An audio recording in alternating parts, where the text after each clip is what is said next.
अरे रत्नो, क्या कर रही है तू? जरा आराम से जा, पूरा समय बस इधर से उधर भागती रहती है। मेरे पास बिल्कुल समय नहीं है माँ, मास्टर शेफ शुरू हो गया है। अगर मैंने और देर की ना तो पुष्पा काकी अपनी खिड़कियाँ बंद कर लेंगी और मुझे टीवी भी नजर नहीं आएगा। रत्नो को खाना बनाने का बहुत शौक था। उनके छोटे से घर में टीवी नहीं था, इसीलिए वो रोज मास्टर शेफ शुरू होने से पहले ही पड़ोसियों की खिड़की के बाहर बैठ जाया करती थी। पता है माँ, आज मैंने एक नई रेसिपी सीखी है। जब मैं अपना ढाबा खोलूंगी ना तो मेरे मेन्यू में वो डिश जरूर होगी। हाँ हाँ मेरी बच्ची। राधा अच्छे से जानती थी कि उसके घर के हालात ठीक से 2 वक्त खाना खाने के लायक भी नहीं थे। ऐसे में वो रत्नों का सपना नहीं तोड़ना चाहती थी। रत्नों का सपना था एक ढाबा खोलना। अगली सुबह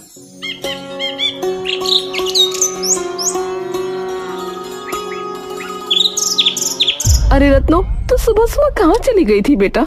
रोज सुबह तू मंदिर जाती है, मैंने मंदिर भी जाकर देखा, लेकिन वहाँ भी नहीं थी तू। कहाँ गई थी? माँ, मैं काम की बात करने गई थी। कौन सा काम? कैसा काम?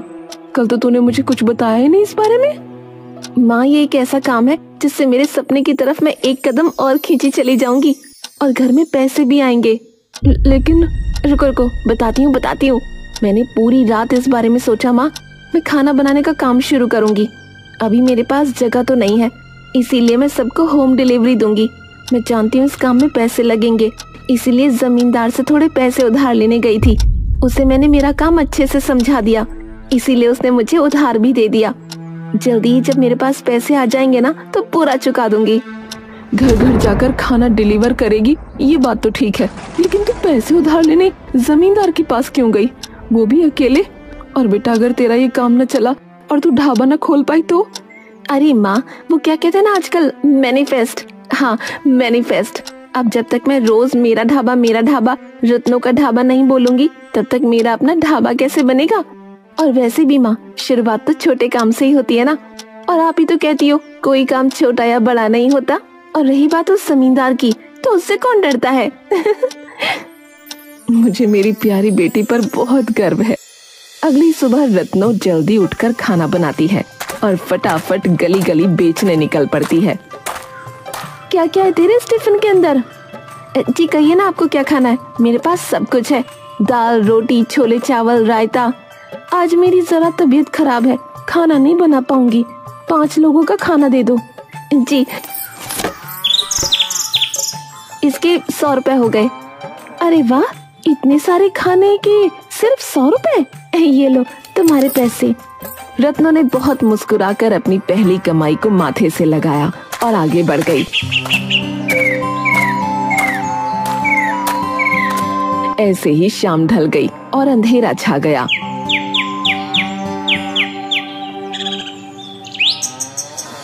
आज तो बहुत थक गई होगी ना तू? हाँ माँ, लेकिन ये थकान तो कुछ भी नहीं है। ये देखो, आज इतने सारे पैसे कमाए मैंने। ऐसे ही धीरे धीरे जोड़कर एक ढाबा जरूर खोलूंगी।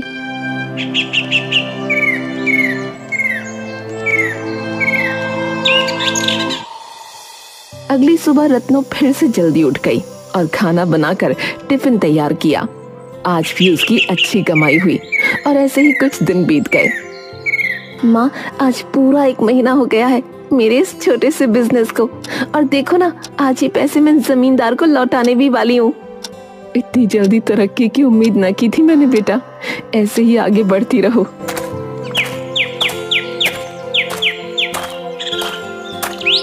उसके बाद रत्नो जमींदार के पास उन पैसों को वापस देने जा पहुंची। अरे वाह, तुम तो सारा पैसा समय पे ले आई भाई।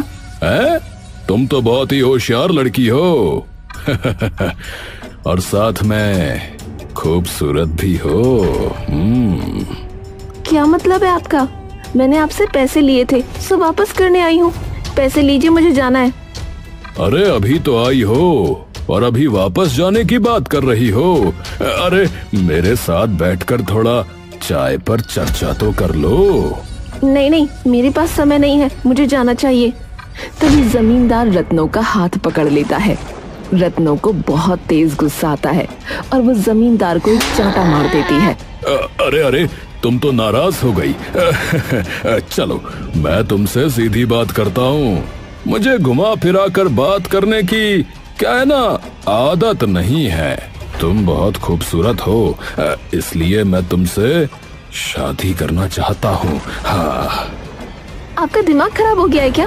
किस तरह की बातें कर रहे हैं? कम से कम अपनी उम्र का तो लिहाज कीजिए। अरे प्यार करने की कोई उम्र नहीं होती। हाँ, और मुझे तुमसे प्यार हो गया है। हाँ। जमींदार की बातों का कोई जवाब दिए बिना ही रत्नो पैसे रखकर वहाँ से चली जाती है।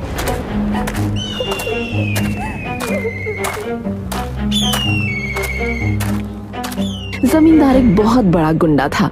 रत्नो की माँ घबरा ना जाए इसलिए उसने सोच लिया था कि वो ये बात अपनी माँ को नहीं बताएगी। वो बड़बड़ाते हुए घर की ओर जा रही थी, लेकिन तभी रास्ते में उसने एक बुजुर्ग आदमी को देखा।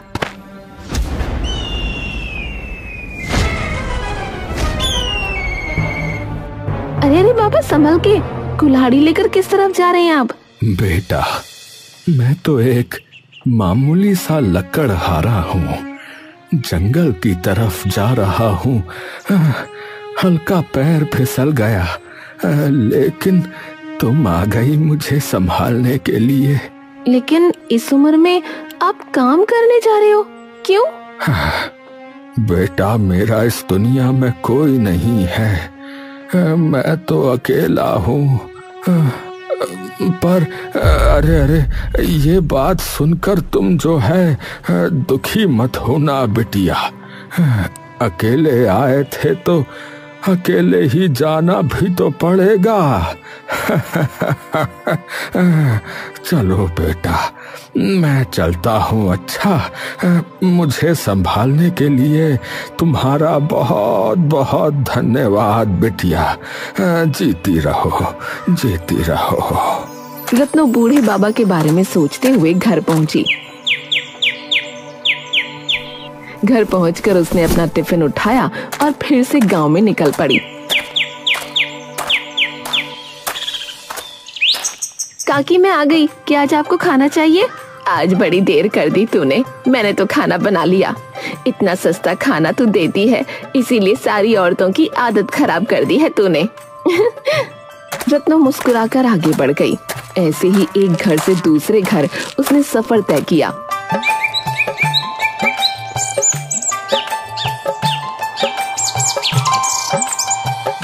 शाम को जब वो जंगल के बाहर से गुजर रही थी, क्या वो बूढ़े काका अपने घर जा चुके होंगे? मुझे उनका घर पता होता तो मैं उन्हें खाना जरूर देकर आती। कि तभी पीछे से आवाज आई। अरे बेटी, अरे अरे तुम यहाँ? अरे बाबा, आप यहाँ? मैं आपके बारे में ही सोच रही थी। बेटी, मैं काम खत्म करके घर को ही जा रहा था, लेकिन तुम क्या सोच रही थी मेरे बारे में बेटी? बाबा, क्या आपने कुछ खाया?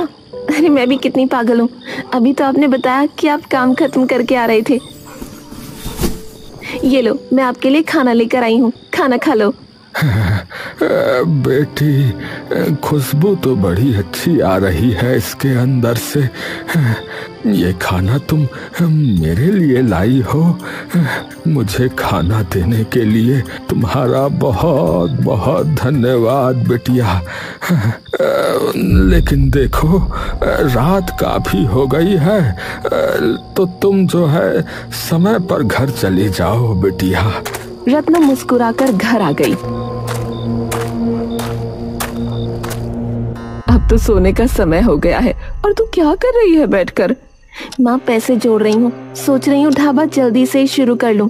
जमींदार का कर्ज भी उतर गया है और ये काम करते हुए भी कितना समय हो गया है कि मैंने कुछ जमा पूंजी इकट्ठा की है।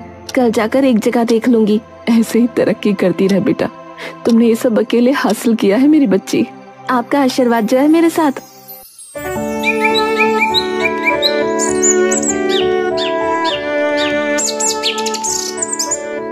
अगली सुबह रत्नो अपना बजट बनाकर एक जगह भी देखने जा पहुंची। साथ साथ टेबल, कुर्सी, खाना बनाने का सामान, इन सब का भी ऑर्डर दे आती हूँ। थोड़े थोड़े पैसे करके मैं सब कुछ चुका दूंगी। और कौन सा वो सामान आज के आज मेरे घर पहुँच जाएगा। कम से कम 5 दिन तो लगेंगे ही। हाँ, यही सही रहेगा, आज ही ऑर्डर दे देती हूँ। रत्नो फौरन सामान का ऑर्डर देने बाजार चली गई।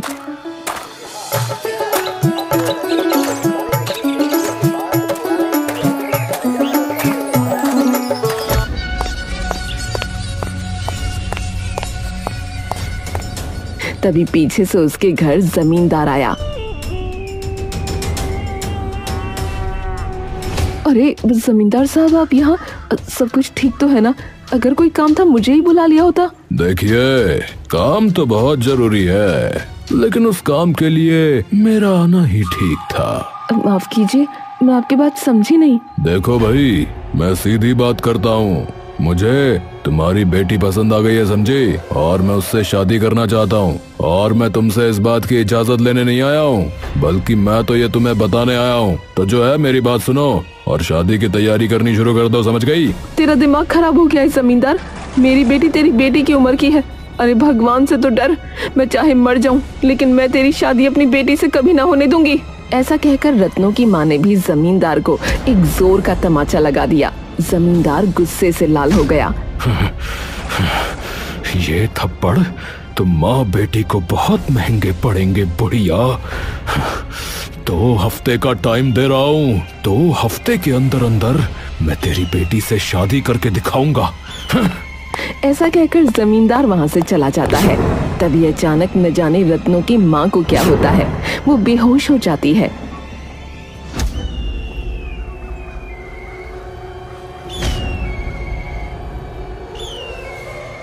माँ कहाँ हो? देखो मैं आपके लिए जलेबियाँ लेकर आई हूँ।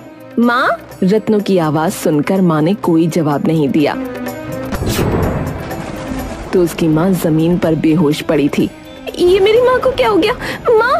रत्नों अपनी माँ को अस्पताल लेकर गई।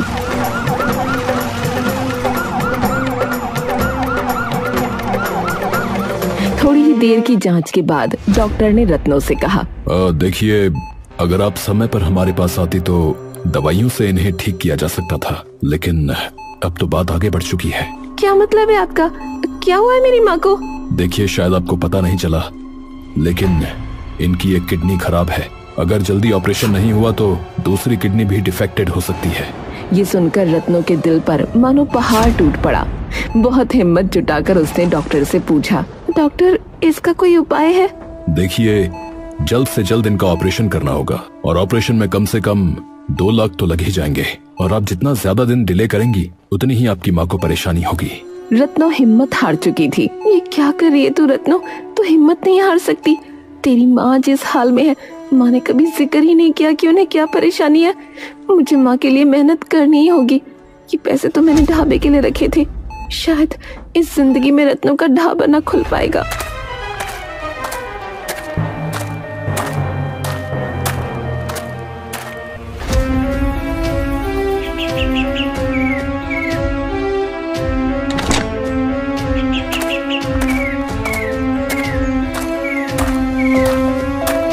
रत्नों फौरन वो सारे पैसे ले जाकर अस्पताल में जमा कर देती है। देखिए जी, माफ कीजिएगा, लेकिन पैसे तो अभी भी कम है। इसमें 70,000 की और जरूरत पड़ेगी। डॉक्टर, मैं जल्दी से जल्दी पैसों का इंतजाम कर लूंगी, लेकिन आप मेरी माँ को अस्पताल में एडमिट रखना। यहाँ कम से कम उनका इलाज तो होता रहेगा। घर पर तो उनकी देखभाल भी नहीं कर पाती मैं।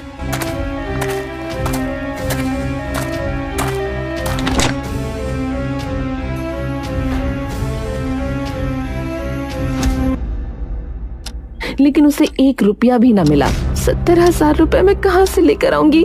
हे भगवान, ये कैसी चुनौती खड़ी हो गई मेरे सामने।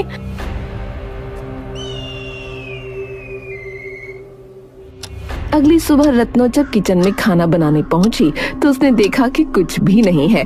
अब मैं क्या करूं? अनाज खत्म हो गया, नमक हल्दी कुछ भी नहीं है। भला मैं खाना कैसे बनाऊं? आज टिफिन कैसे पहुंचाऊंगी लोगों के पास? अब तो पैसे भी नहीं है। कितने में ही रत्नों के ऑर्डर किए हुए ढाबे का सामान एक एक करके घर पहुंचने लगा। अरे मैडम, कितनी देर लगाओगी? जल्दी करो। ये टेबल और कुर्सी तो समय पर पहुंचा दी हमने, लेकिन समय पर पैसे क्यों नहीं मिल रहे हमें?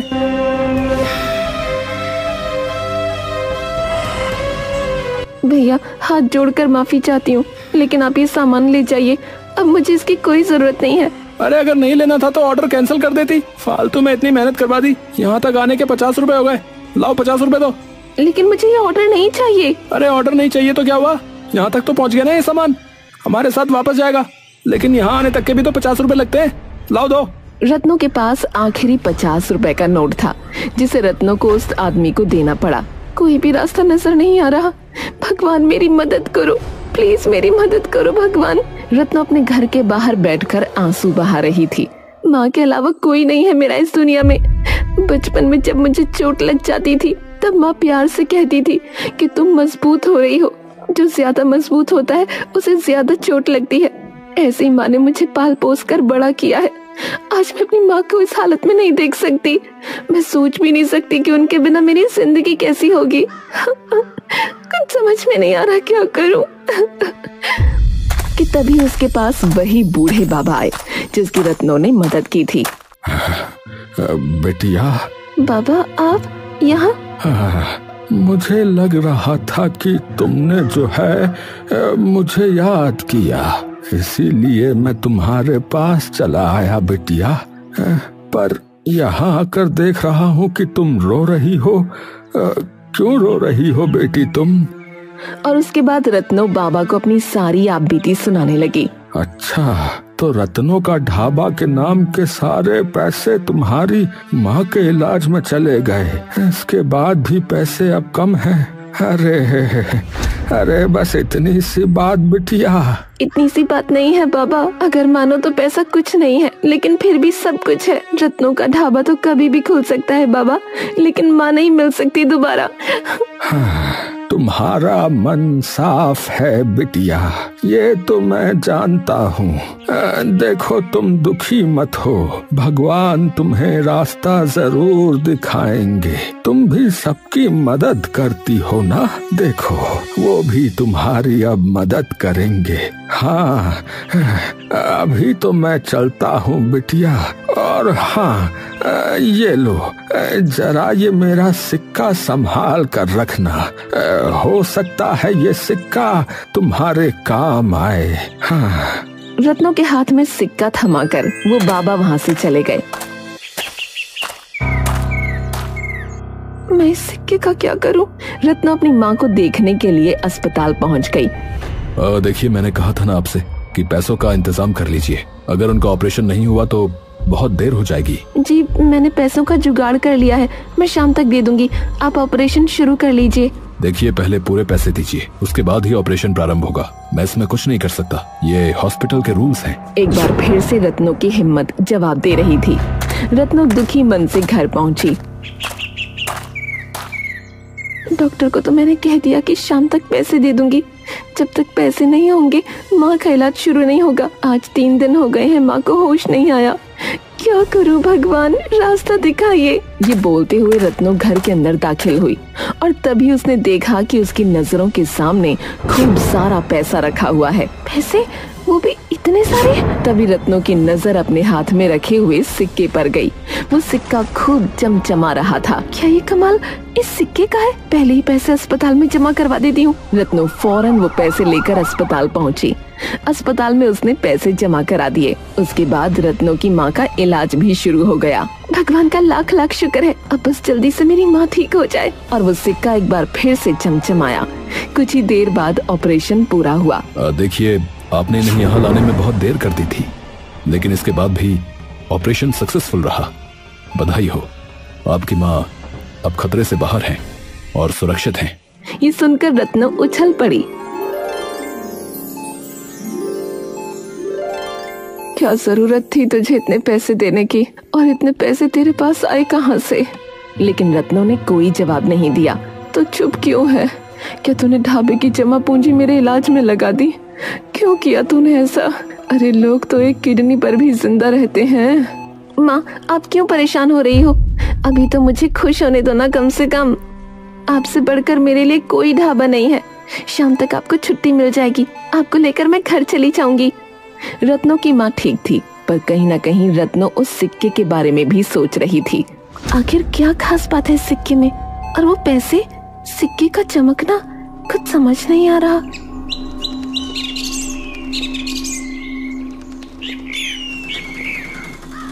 शाम हुई। रत्नो अपनी माँ को लेकर घर आने लगी।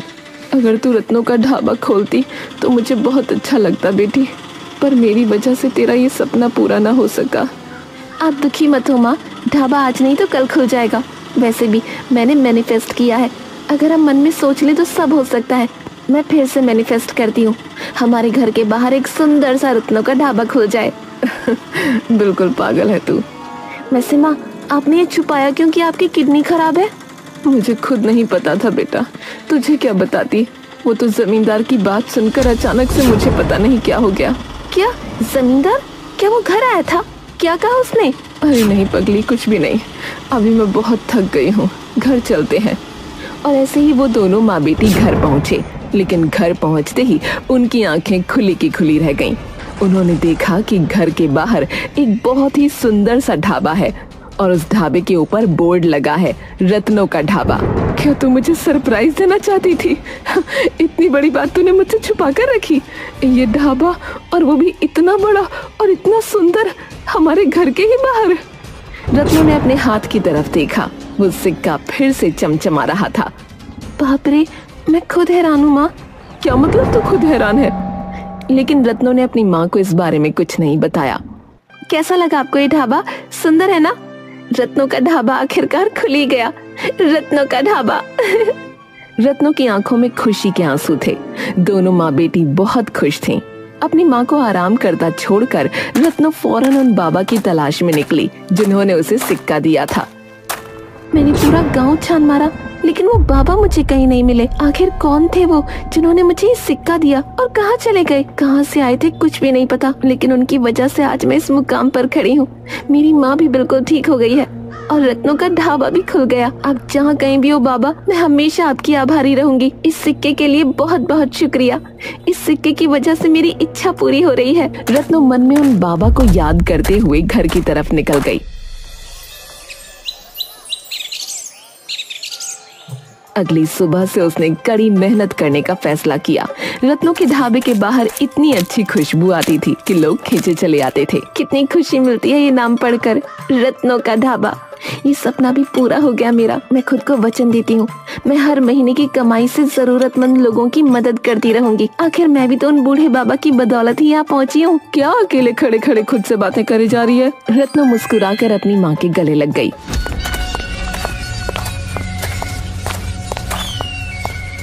ओह, तो लगता है तुम दोनों बहुत खुश हो रही हो, हैं? देखा, मैंने कहा था ना, 2 हफ्ते।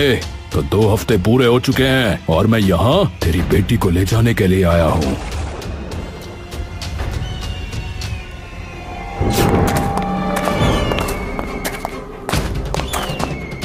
कोई बचाओ मेरी बेटी को। रत्नों की माँ रोने लगती है। कोई बचाओ। तभी रत्नों का सिक्का चमचमाता है।